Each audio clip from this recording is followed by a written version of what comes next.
Esmu dzimusi Vilces pagastā, ļoti tuvu Blankenfeldes mūžai, tikpat kā Blankenfeldes mūžā jāsaka.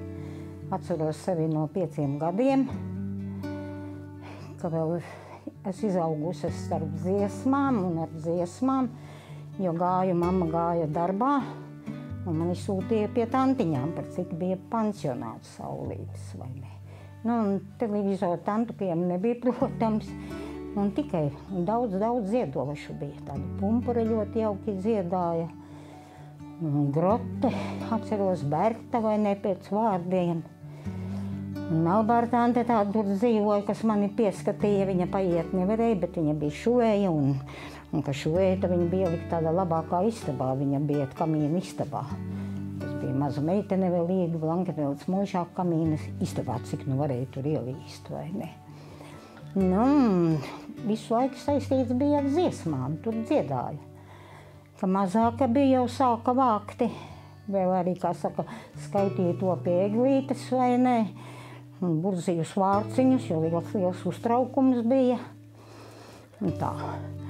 Un tad mamma vēlākā, saka, sāka iet pie saimniekiem, toreiz kūla vēl kūļu mašīnas bija, un apūdības bija, kurā mājā pabeidza kulti. Tad tur, kā saka, tikai jērs sagatavots, un, protams, galds bija, un arī apkulībās vienmēr dziedāja. Tā televizora nebija, un magnetofons arī nebija. Reti, kurā mājā bija patifons, varbūt tur muižas apkārtnē vienās mājās bija patifons, nebija. Un tad tanī ģimenē viesojās bieži mūsu vietējais felčers. Un viņš ķemītēm atceros pūt, un iemaisītos pa kājām, un parasti saka, pai maliņā vai ne, kādā maliņā. Ilgi galdi bija saklāti uz tādiem buciņiem, un ļoti ērti bišķi varētu pa to galdu apakšu, vai ne. Un, kad dziedāja, vilku līdzi, ko citu, ja nebija tādīs mājās nevienu bērnu, kur skriet, kur tu iesit tumsā, tā rudeņos tā kūla. Un tā dziedāja. Un ka paaugos arī, atkal tādā Blankenfeldes mūžā, kā saka, tur šis tas bija. Un ka sāka iet skolā, Ķīves mazajā skoliņā, kura tagad vairs nav, bija skolā skolotāja Birzvalka. Un tad arī braucām ar zirgu, bērni, sajūdza zirgus, un braucām 3 pajūgi uz Zeleju uz dziesmu svētkiem bērnu. Kad sāku strādāt, gāju medicīnas kursos. Mums iznāca tā, ka mēs lielākā tiesas visas palikām tepat uz vietas, jo tad sāka teļus kopt, visām gribējās naudiņu. Nebija tāda apstākļa, lai tiktu uz pilsētu mācītos daudz.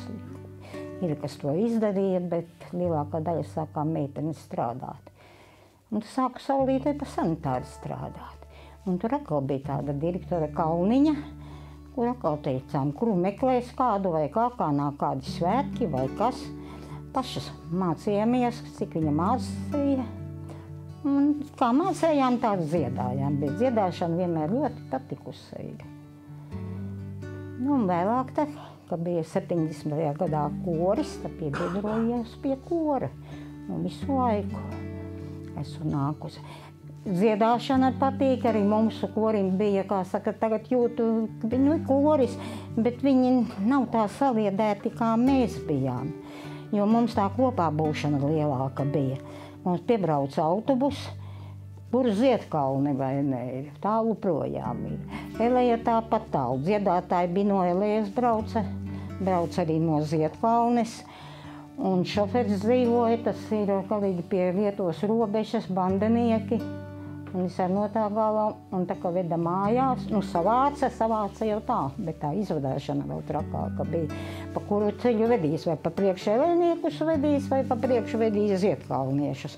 Tad šoferis neaizvedīs pa priekšu mājā, uz savām mājām neaizbrauks, un tas sāks vadāt visus, vai ne, mēs parasti beidzamie. Tad ar autobusā notika dziedāšana, un citreiz lustīgi gāja. Pa svētkiem. Tāds humijas gadienas bija arī jāpastāsta, kā arī kolektīvā gājis ir. ne jau visi svēti bijām, tāpat savu kraķīti ierāvu, visu vienas beidītas bija senai tantiņai, tepat Vilcē. Un skolā iedeva līdzi zaceni daudz, visu vai ne.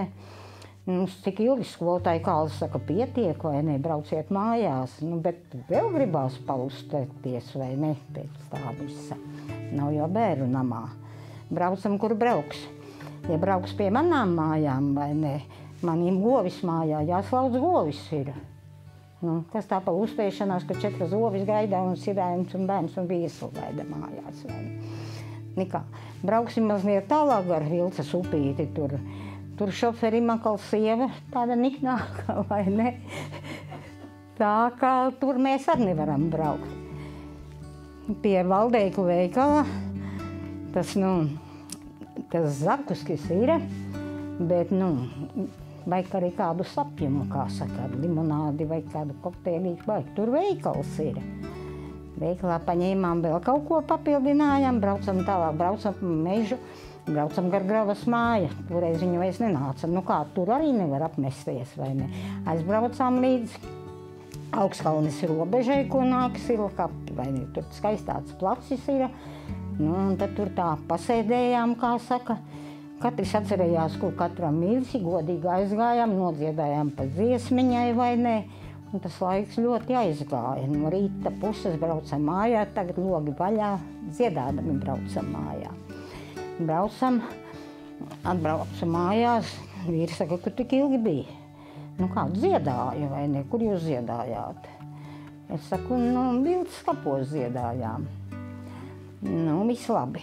Mašīna toreiz stāvēja mājā, aizbraucu uz darbu, uz kantori pēc ceļa zīmes. Tagad atbraucu atpakaļ, kaut kur braucu līdzi vai kā tur bija. Viņi saka, bet saka riktīgi, kuros kapos dziedāja? Kuros kapos glabāja? Es saku, Vilces kapos glabāja. Viņi saka, kā Vilces kapos glabāja un neatceries. Gravaina teica, tāda dziedāja Vaitiņu kapos, vai ne Vaitiņu, tanīs Sila kapos, tāda dziedāja, vai ne. Tā sanāca, bet glabāja Tantuku Vilces kapos, vai ne, bet tālāk aizskavējamies. Tā bija. Pie skolotāja goda, jo vispārīgi brīnišķīgs cilvēks bija. Bija ļoti prasīgs bija, kā saka, ilgi sēdējām un ilgi bija jādzied un pareizi jādzied un vienmēr alti, vai ne?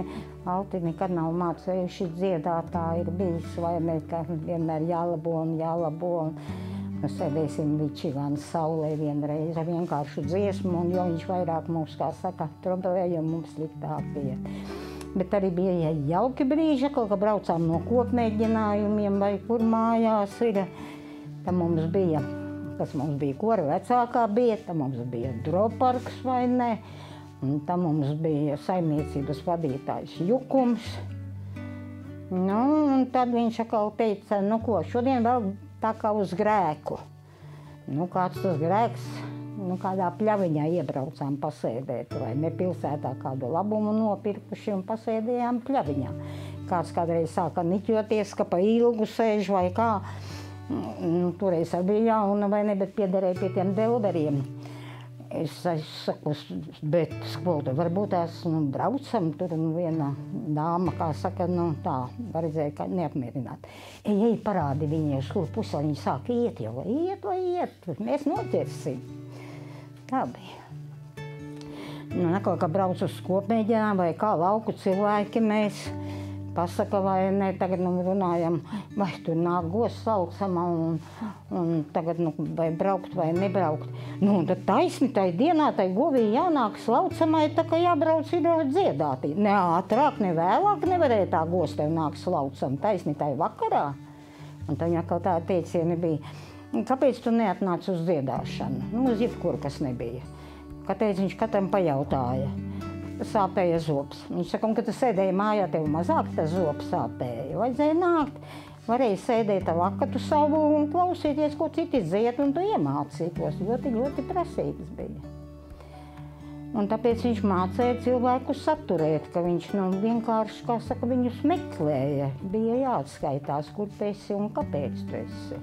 Un arī skolotāja Daugša brīnišķīga bija, viņa arī, kā saka, mūs ļoti mācīja saturēt, pa katru interesējās, viņa spēlēja akordionu pati, visās ekskursijās ļoti jauki. Braucām, kā saka, aizmukušām balsīm un dziedādami, pļaviņās bijām. Un tad tur pilnīgi sanāca cilvēki, atļauj mums savā dārzā gulēt vai ne, un pat viens bija sarakstījis kaut kādas dzejas rindas vai ne, nu par to, ka mēs dziedam tur un ļauj atmesties. Tāpat Jurjāņa tur muzejā vai ne, tur arī mēs atstāja, tur tik laipna bija, pielaida pat, nu, uzcienājām to tantuku, kas vaktēja tās mājas, ļauj sēdēt un izgultās un fotografēties vai ne. Ir bilde kaut kur pie tā Jurjāņu brāļa vai ne, tur piemineklis tāds ir. Nu, un tur kurināja pirti, Mellā pirts bija tur. Nu, un sagaitamī pirtī elektrības nav. Un uztīgākais bija, ka vienā brīdī, kā saka, tur kā nu gāja pa to pirti, Mellā pirts. Un kaut kur ieslēdzās tā elektrība. Un, kad nāca ārā no tās pirts, bija mellāks pa nēģeri vai ne. Katru reizi nāk uz mēģinājumu, nu jau vairāk nē, bet tagad ar vakaru vēju. Nu šodien pēdējā reize, bet nākošreiz sakal domāju, kā pēdējā reize, bet tomēr, nu nāku. Mājās liekas, tur tāda vaina, bet apģērbies vai ne. Un sāc braukt, pat cik brauca mašīnu, parāda, protams, sākos Žigulīti kādreiz braukti zaļiniekos. Man te tāda bildīta tā nav rādīta, un tāda vēl nebija. Arī esam jaunajos tērpos, un tad, nu, nebrauc kopā ar autobusu un to. Un tā vēl nepastāstīja, kā mums 100-gadē gāja traki. Iedeva lielu lazu, bet tas lazs mums bija tāds šokris, vai ne? Nu, pie kopmītnes tagad visi brauc projām uz estrādi, bet, dimžēl, nav bilde.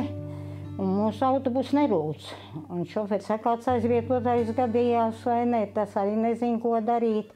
Un tad mēs to autobusu stūmām un visi fočējam mūs, vai ne? Mūsu laikos es pirmo reizi dabūju pagaršot vienos dziesmu svētkos fantu, vai ne, ko tur dot. Rinda stāv milzīga rinda, jāiet dziedāt, bet ja gribās to fantu, tad to rindu nevar izstāvēt. Fantu tiešām, bet bija redzēta, nu, nebija te laukos fanta redzēta, vai ne? Nepateikšu gadus neatceros, bet pēc tās fantas stāvēju rindā, visi stāvēja. Ja kaut ko izlemt, frotēt vielīšus, vai ne? Ir starpbrīdis, ka pārtraukums dziedāšanai, tad bija ķioskiņi un tie frotē dielīši. Nu, te viņi dabonam nebija, tas bija tas laiks, ka nevarēja veikalos neko dabūt, ko sauca, ka izsvieda. Nu, dziesmu svētkos tā bija, ka izsvieda. Nu, tāpat arī izsvieda tos lakatiņus, nevarēja jau tā pētīt, vai ne. Vienīgi, kas stāvēja, tās bija, nu, dzintara krelles. Tiešām tais laikos dzintara krelles bija pie vārtiem bija, un arī, kā saka, iekšā meža parkā tirgotāji bija. Un tad tie lakatiņi arī bija, nu, par cik tā būtu, kā suvenīri, nu, kā tu neizstāviesi pēc lakatiņa, neatradīsi mājās, un tā viņi man saglabājušies ir. Cik bija mums muzikas skolotājs Ķeišs Jānis, diriģents arī bija, arī jauks cilvēks savu Irēnu, viņi pat kāzas nosvinēja kopā kori, nu, ne jau tā īstās, bet, nu, arī atzīmējām. No lielajiem diriģentiem ļoti patika, dabujām pie Kokariem dziedāt, tas bija sapnis, vai ne, ka viņš nāca. Nu, ne jau, nu, bailes, prasības bija, bet arī joki bija, kā saka, viņš ļoti tā skaisti, nu, mīļi pateikt, ka jāsmējās, vai nebija jauniem. Viņš barās, bet jāsmējās, tāpat dūmiņš lobelē. Viņš teica, Alti, es jums tā izdarītu kaut ko, vai ne, ka būtu man kaut kas, nu, ko tad tur raudās, ka viņš tā saka, smejamies, saka jaunas. Dziedāt prieks vēl liels ir, kā to varēšana, tā ir, bet dziedāt gribu. Dziedu mājās vienu pat arī. Lai nākošie dziedātāji dzied un dzied ilgi, lai mazāk skatās telefonos, lai dzied paši.